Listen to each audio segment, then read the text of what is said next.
pagbabago ng bawat Pilipino. Bongbong Marcos, parang Pangulo ng Pilipinas.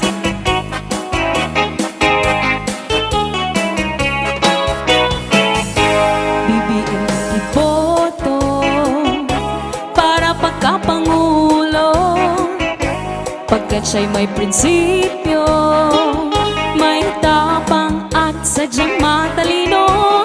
Halina't ating samahan Bongbong Marcos sa halalan, Pangulo ng ating bansa, siya'y maaasahan.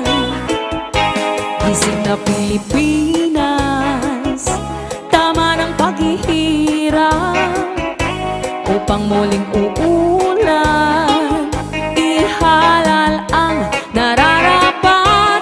Bongbong Marcos lang ang dapat maging ama ng Pilipinas, pagkat wala siyang katulad sa serbisyong tapat. Bongbong Marcos ang sandigan, Bongbong Marcos ang kailangan, upang hirap ay matugunan tungo sa kaunlaran. Kaya dapat tayo'y magkaisa para matugunan ang hirap ng bansa.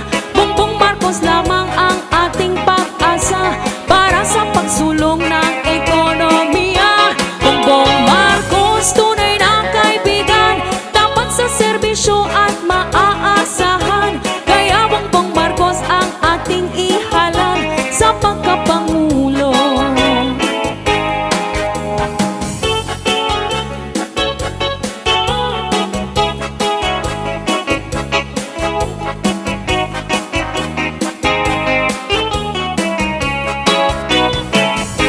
BBM ang iboto para pagkapangulo, pagkat siya'y may prinsipyo, may tapang at sadyang matalino.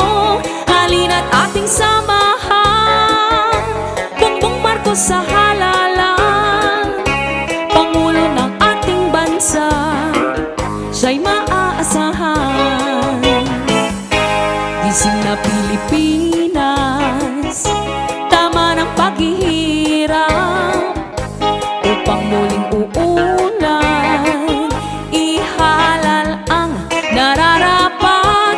Bongbong Marcos lang ang dapat maging ama ng Pilipinas, pagkat wala siyang katulad sa serbisyong tapat.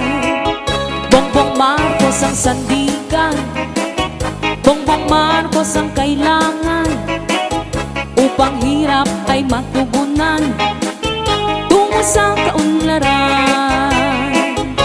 Kaya dapat tayo'y magkaisa para matugunan ang hirap ng bansa. Bongbong Marcos lamang ang ating pag-asa para sa pagsulong ng ekonomiya. Bongbong Marcos, tunay na kaibigan, tapat sa serbisyo at maaasahan. Kaya Bongbong Marcos ang ating ihalal sa pagkapangulo, sa pagkapangulo.